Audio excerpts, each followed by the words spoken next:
Hello students, welcome to your computer class. Now today we will see our topic is errors in the Excel. जब हम लोग first chapter पे हैं, first chapter पे हम लोग ने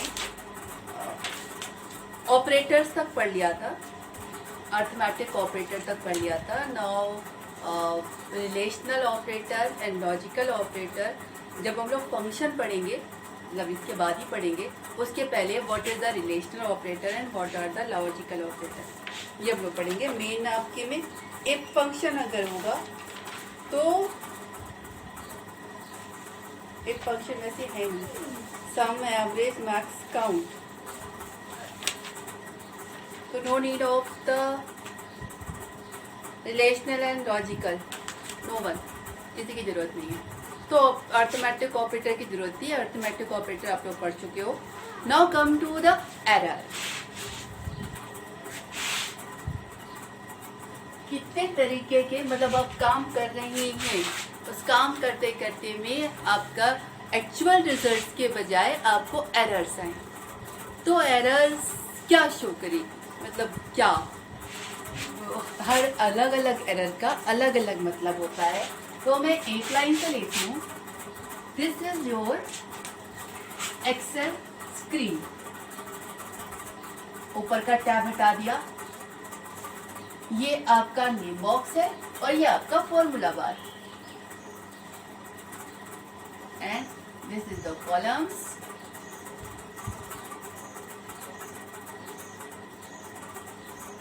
and rose.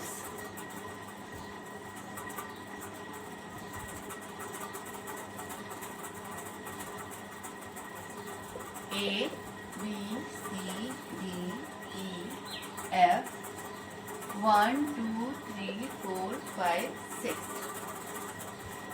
7. Right? Now errors. आप काम कर रहे हो, काम करते करते बीच में आपको कोई एरर आ गई, तो what is the meaning of that error? Right? First error, that is the hash, hash, hash, hash. What is the meaning of this one? ये एरर तब आती है जब आपकी जो सेल की लेंथ है उसकी साइज छोटी है और जो वैल्यू है उसकी साइज बड़ी है. तो आप उस आपकी सेल उस वैल्यू को अपने में दिखा नहीं पा रही है, तो वहां पर आपका हैश हैश हैश आ जाता है. ठीक है, जैसे फॉर एग्जाम्पल आपने लिखा 10, इसमें लिखा 3, यहाँ पे आपने लिखा equal to B1 divided by B2, तो 10.333 इज लॉन्ग, वेरी लॉन्ग. ठीक है, इट्स अ कंटिन्यूअस वन. तो आपका यहाँ पर it's a 3, result will be 3.3333 means the आपकी जो वैल्यू है वो बड़ी है, सेल की लेंथ छोटी है, तो उस जगह पर आपका ये दिखाई पड़ेगा. अब अगर आप इसकी विड्थ को बढ़ा दें तो आपकी जो वैल्यू है वो अगर उसके अंदर आ जाए तो वो आपको ये एरर हट जाए. ठीक है. The next error is the name error.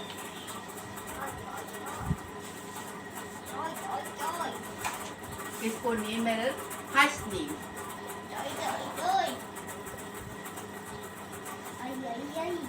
अब what is the meaning of name error?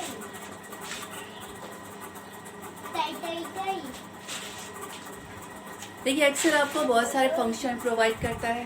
ठीक है, और आपके पास ये फैसिलिटी भी होती है कि आप किसी सेल या सेल रेंज को नाम दे सकते हैं.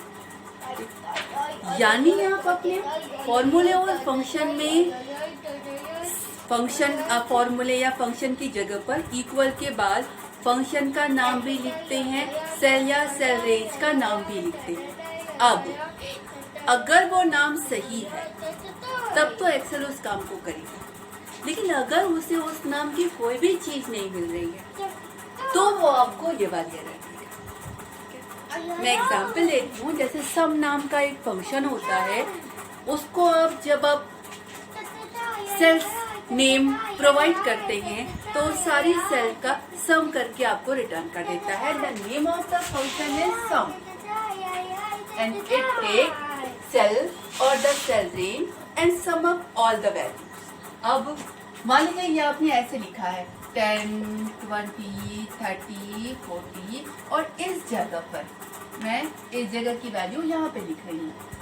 इक्वल टू आपने लिखा सम A1,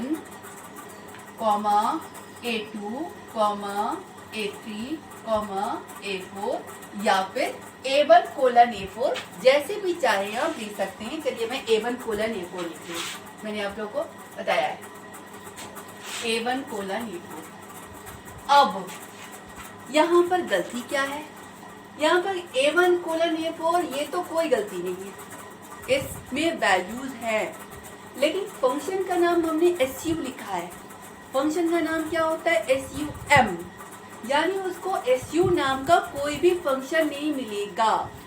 which is the name error, means जो नाम हमने लिखा न तो उस नाम का कोई फंक्शन है और न उस नाम का कोई सेल रेंज है, तो फंक्शन को वो नाम मिलेगा नहीं, तो उस जगह पर आपका ये नेम एरर आएगी। अब इसको ठीक कैसे करें? आप अगर यहाँ पे SUM कर देंगे means the name is available, so this function is correct one. अब यहाँ पर आपको वो सम करके रिजल्ट को display. Now next error is the value hash value. अब इस एरर को देखिए,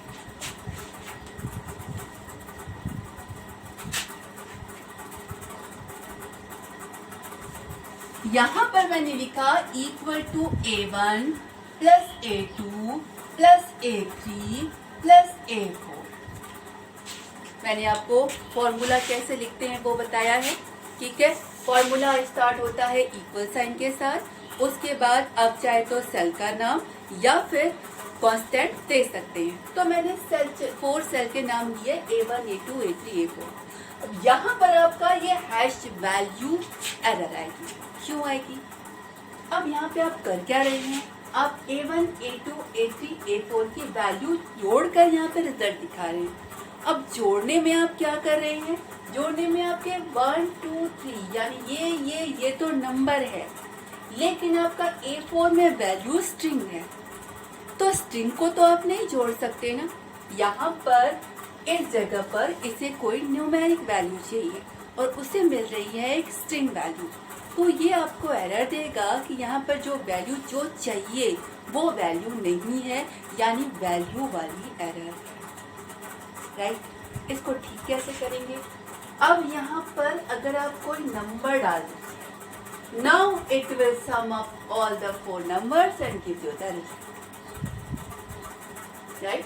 हम लोग 8-5 में काम कर रहे हैं, तो यहाँ पर आपने ये फॉर्मूला लिख रहे थे, इस फॉर्मूले में इस सेल की वैल्यू आपकी स्ट्रिंग थी, तो आपकी ये एरर दिखा रहा था, यानी इसको सही वैल्यू नहीं मिल रही थी वर्क करने के लिए। आप वैल्यू अगर सही करेंगे तो ये वर्क करके देगा और उसके बाद ये एरर नहीं दिखाएगा, ठीक है।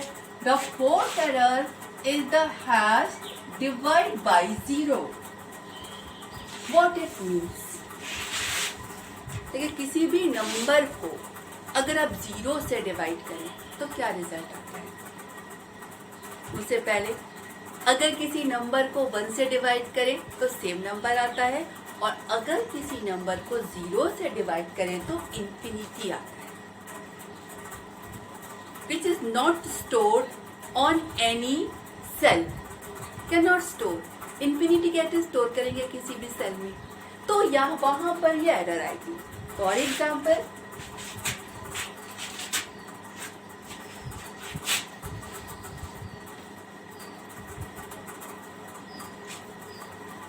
मान लीजिए इस A4 में हमने 0 लिखा और इस जगह पर हम लिख रहे हैं equal to A1 divided by A4। अब A1 में क्या है 10 और A4 में क्या है 0, यानी 10 को हम 0 से डिवाइड कर रहे हैं, which return the infinity and which is the error. जैसे आप इसको एंटर करेंगे तुरंत आपका ये वाली एरर आ जाएगी, divide by 0 means you are dividing a number with the 0 which is the infinity and which is the error. अब इसको सॉल्व कैसे करेंगे, जहां पर भी आपने 0 दिया है वहां पर कोई भी नंबर दे दीजिए, कोई भी, बड़ा छोटा में एनी बट नॉट द 0, ठीक है। जैसे आपने यहाँ पर कोई भी नंबर दिया तुरंत ही आप इसको कोई दूसरा नंबर, इसको 0 के अलावा कोई भी नंबर मिल गया which return something not the infinity, तो यहाँ पर वो वैल्यू आ जाएगी। A1 को A4 से डिवाइड करने के बाद जो वैल्यू आई वो यहाँ पे आ जाएगी और ये एरर हट जाएगी, ठीक है। फिफ्थ वन, हैश नल, ठीक है। ये कब आता है, जब आप दो सेल के बीच में प्रॉपर रेफरेंस या प्रॉपर ऑपरेटर यूज नहीं कर पाते हैं, वहां पर आपका हैश नल आता है। जैसे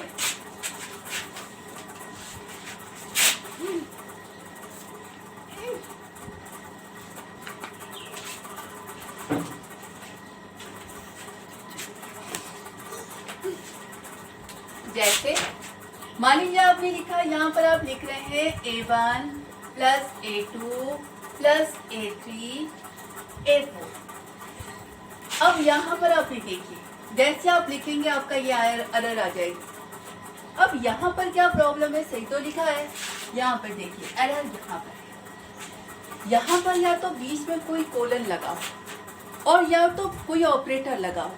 अब दो सेल डिफरेंस ऐसे डायरेक्टली नहीं लिख सकते, ये एरर है, that is the null error, ठीक है। अब इसको सॉल्व कैसे करेंगे, यहाँ पे आप या तो कोई ऑपरेटर लगा दीजिए या कोलन लगा दीजिए, that is the cell range, ठीक है। लगाया, जैसे आप इसको लगाएंगे तुरंत इन सब सेल का सम करके यहाँ पे रिजल्ट आ जाएगा और ये एरर हट जाएगा, ठीक है। The next error is the reference error. What is this? ये मान लीजिए आपने ऐसे लिखा है, ठीक है, कोई एरर नहीं आ रही, ठीक। यहाँ पर आपका चारों सम का रिजल्ट आ रहा है। आपके पास एक्सेल में फैसिलिटी होती है सेल को डिलीट करने की, आप पूरी रो, पूरा कॉलम या सिंगल सेल डिलीट कर सकते हैं। अब मान लीजिए ये आपका था, आपने इस सेल को डिलीट कर दिया, राइट क्लिक किया, डिलीट ऑप्शन आता है, डिलीट अ सिंगल सेल किया या डिलीट द एंटायर रो किया, एंटायर रो कॉलम करेंगे तो सब डिलीट हो जाएगा ना, एंटायर रो किया या सिंगल सेल डिलीट कर दिया। अब यहाँ पर आपने फॉर्मूला लिखा है A1 A2 A3 A4 और A3 तो आप डिलीट कर चुके हैं, यानी इसको A3 नहीं मिलेगा, क्यों? क्योंकि आप तो डिलीट कर चुके हैं ना। तो वहां पर आपकी ये रेफरेंस एरर है, मींस जिस सेल को आप रेफर कर रहे हैं वो सेल एग्जिस्ट नहीं कर रही है, दैट इज द रेफरेंस। सो अब इसको सॉल्व करने के लिए या तो आप इस A3 को यहाँ से हटा ही दीजिए, क्योंकि अब A3 एग्जिस्ट नहीं कर रहा है, तो उसका रेफरेंस यानी उसका एड्रेस देने का कोई मतलब नहीं, क्योंकि वो एग्जिस्ट नहीं कर रहा, तो आपका सही हो जाएगा। इसी तरीके से सॉल्व कर सकते हैं, क्योंकि आपका जो अगर डिलीटेड सेल को रेफर कर रहे हैं, या तो डिलीटेड सेल आप अनडू कर सकते हो तो कर लीजिए, अदरवाइज रेफरेंस यहाँ से हटा दीजिए। जिस सेल का रेफरेंस नहीं है उस Cell का रेफरेंस अपने फॉर्मूला में से हटा दीजिए, तो आपका ये एरर सॉल्व हो जाएगा, ठीक है।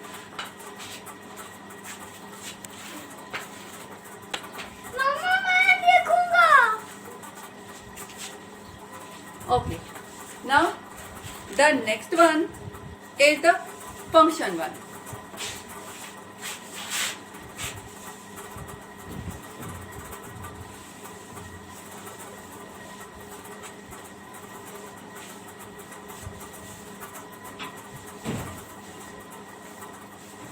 एक और है जिसमें hash n/a data not available. Data not available क्या होता है कि मान लीजिए आपने कोई भी फॉर्मूला लिखा और जिस सेल से आप डेटा ले रहे हैं वहां पर डेटा है ही नहीं, वैल्यूज प्रेजेंट नहीं है, ठीक है। तो जब वैल्यू प्रेजेंट नहीं है तो वहां से वो वैल्यू निकालकर उसको कैलकुलेट कैसे करेगा, ठीक है। तो not available means the data is not available, means you are referencing the data which is not available, ठीक है। Now the next topic is the functions.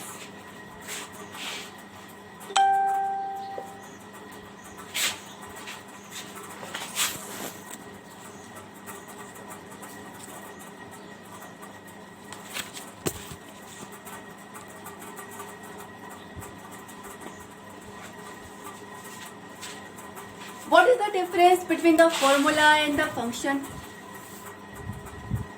देखिए, पहली चीज, दोनों ही आप इक्वल से स्टार्ट करते हैं, which denote this is not the data and not a string.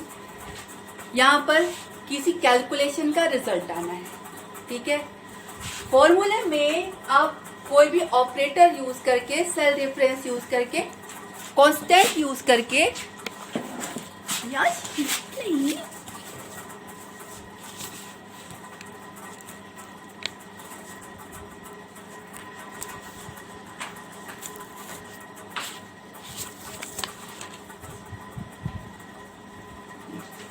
फॉर्मूले में आप किसी भी सेल रेफरेंस का यूज करके, कांस्टेंट का यूज करके आप कुछ भी स्टेटमेंट लिखते हैं और स्टेटमेंट की वैल्यू वहां पर डिस्प्ले होती है। फंक्शन क्या होता है? Function is the predefined. Predefined मतलब क्या? फंक्शन का एक नाम होता है and which take the argument अब विच इज प्रीडिफाइंड वन, कि मतलब ये फंक्शन का नाम है और ये वाले आर्ग्यूमेंट ले रहा है। आप लिखते क्या है? इक्वल टू करके फंक्शन का नाम लिखा और जो आर्ग्यूमेंट या जितने आर्ग्यूमेंट पर आपको काम करना है वो आर्ग्यूमेंट आपने उसको सप्लाई किए, ठीक है। वो उसके बाद वो फंक्शन, मतलब फंक्शन क्या वर्क करेगा ये प्रीडिफाइंड है। यहाँ पर स्टेटमेंट आप नहीं लिख रहे हैं कि प्लस कराना है, माइनस कराना है, मल्टीप्लाई कराना है, वो आप डिसाइड करें। ये क्या करेगा ये प्रीडिफाइंड है। आप सिर्फ किस पर काम करना है ये पैरामीटर उसे प्रोवाइड करते हैं, उस आर्ग्यूमेंट पर ये जो काम कर रहा है उस काम को कर कर रिजल्ट डिस्प्ले करें, ठीक है। That is the working.